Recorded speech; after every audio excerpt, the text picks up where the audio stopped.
তো বন্ধুরা, আজকে আমরা শিখব ভয়েস, যেটি হচ্ছে অত্যন্ত সোজা এবং এবং এই ভয়েসটিকে স্কুল ম্যাডাম ও স্যার সহ শুরু করে টিউশন মাস্টাররা এমনভাবে শেখান মনে হয় যেন মাথায় বাজবে। তো সুতরাং এই বোর্ডম বা এই বোরিং যে ভয়েসগুলো, সেগুলোকে আমরা কাটিয়ে আজকে শিখব এক নতুন আঙ্গিকে, এবং শেখার পর তোমরাও বলবে। তো সুতরাং প্রথমে জানা যাচ্ছে ভয়েস কি। ভয়েস হচ্ছে তোমরা যে কথা বলো বা আমি যে কথা বলতেছি, আমার কথাগুলো যে শুনতেছো, এটাকেই বলা হয় ভয়েস। আমি কথাগুলো বলতেছি, এটা অ্যাক্টিভ ভয়েসে বলতেছি। যখন তো ভয়েস হচ্ছে দুই প্রকারের, একটা হচ্ছে অ্যাক্টিভ ভয়েস এবং অপরটি হচ্ছে প্যাসিভ ভয়েস। তো অ্যাক্টিভ ভয়েস কাকে বলে?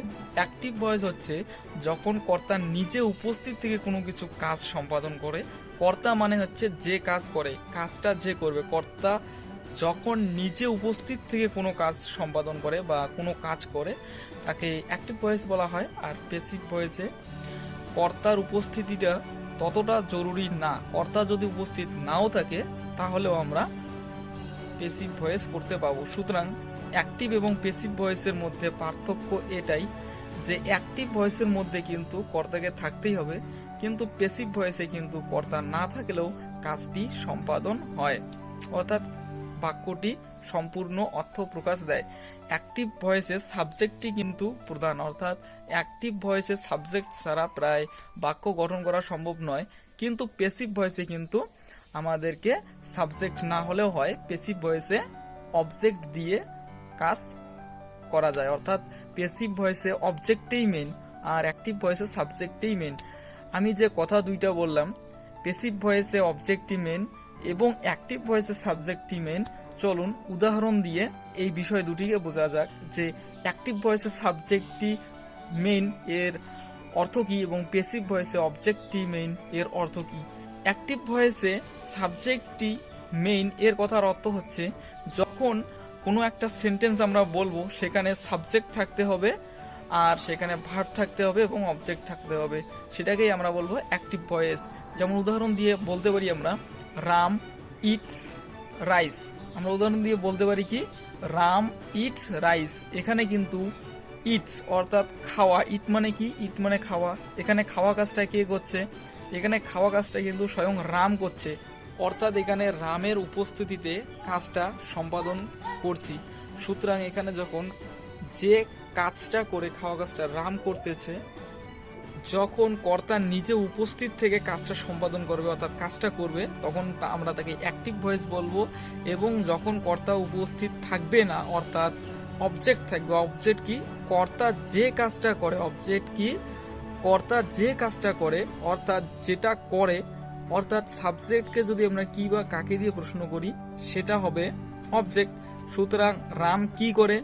রাম এখানে খাওয়া কাজটা করতেছে, অর্থাৎ রাম কি করে, কি কাজ করতেছে? সে খাওয়া কাজ করতেছে। রাম কি খায়? রাম ভাত খায়। এখানে অবজেক্ট হচ্ছে কিন্তু ভাত, অর্থাৎ রাম ইটস রাইস এই সেন্টেন্সটিতে অবজেক্ট কিন্তু হচ্ছে রাইস। রাম ইটস রাইস এই সেন্টেন্সটিতে কিন্তু অবজেক্ট হচ্ছে রাইস। সুতরাং রাম কি খায়? রামকে আমরা প্রশ্ন করছি, রাম কি খায়? রাম রাইস অর্থাৎ ভাত খায়। সুতরাং এখানে অবজেক্ট হচ্ছে রাইস। আর প্যাসিভ ভয়েসে কিন্তু রামের সঙ্গে আমাদের কোনো স্বাদ নেই, অর্থাৎ রাম না হলেও চলবে।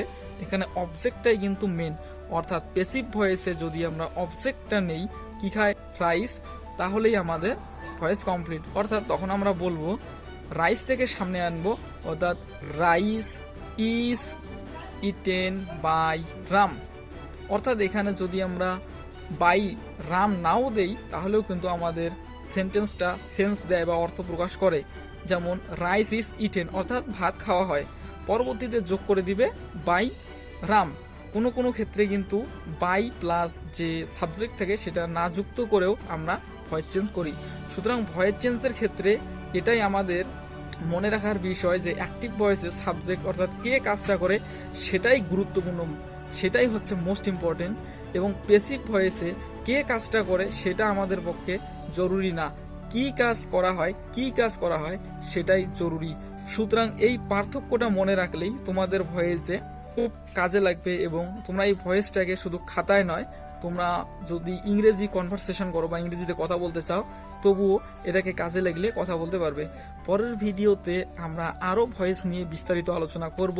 ভয়েসের বিভিন্ন রুলসকে আমরা সহজেই বুঝবো গল্পের ছন্দে।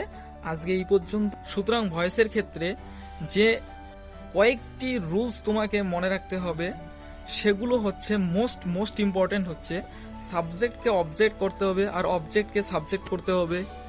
আর ভয়েসে কিন্তু অবশ্যই ভার্বের থার্ড ফর্ম হবে, অর্থাৎ সাবজেক্টকে অবজেক্ট, অবজেক্টকে সাবজেক্ট আর ভার্বের থার্ড ফর্ম কিন্তু অবশ্যই হবে। বাকিটা যে সেন্টেন্সটা কি টেন্সে আছে সেই অনুযায়ী বাকিটা আমাদের চেঞ্জ করতে হবে। সুতরাং আশা করি তোমরা ভয়েসটাকে সম্পূর্ণ না বুঝলেও ভয়েসটাকে অতি সহজেই তোমরা অনেক কিছুই বুঝেছো। এর পরের ভিডিওতে আমি ভয়েস নিয়ে আলোচনা করব এবং ভয়েস সম্পর্কে যত রুলস আছে সেগুলোকে আমরা এমনভাবে মুখস্থ করব যে তোমরা সারা জীবন ভুলবে না। এবং ভয়েস কি সেটা আজকের ভিডিওতে তোমরা জানলে যে ভয়েস কি। ভয়েস মানে হচ্ছে সাবজেক্ট গুরুত্বপূর্ণ না, ভয়েস মানে হচ্ছে অবজেক্ট গুরুত্বপূর্ণ না। ভয়েস মানে কি? ভয়েস মানে হচ্ছে এটাই যে অ্যাক্টিভ ভয়েসে সাবজেক্ট গুরুত্বপূর্ণ আর প্যাসিভ ভয়েসে অবজেক্ট গুরুত্বপূর্ণ। আর এই দুটোই হচ্ছে ভয়েসের মূল কথা। এর বাকিটা রুলস অনুযায়ী খুব সহজেই আমরা শিখবো উদাহরণ সহকারে। তো বন্ধুরা, আমার চ্যানেলটিকে সাবস্ক্রাইব করো এরকম ভিডিও পেতে, এবং আমি তোমাদের গ্যারান্টি দিচ্ছি ভবিষ্যতে যদি তোমরা চ্যানেলটিকে ফলো করো 2 মাসের মধ্যে তোমাদেরকে এমন সহজ পদ্ধতিতে গ্রামার শেখাবো যে তোমরা তো কোনোদিনও ভুলবে না, এবং সেগুলোকে কাজে লাগিয়ে শুধু সমস্যার সমাধানই নয়, তোমরা দৈনন্দিন জীবনে এই গ্রামারগুলোকেই কাজে লাগিয়ে তোমরা ইংলিশ স্পিকিং শিখবে।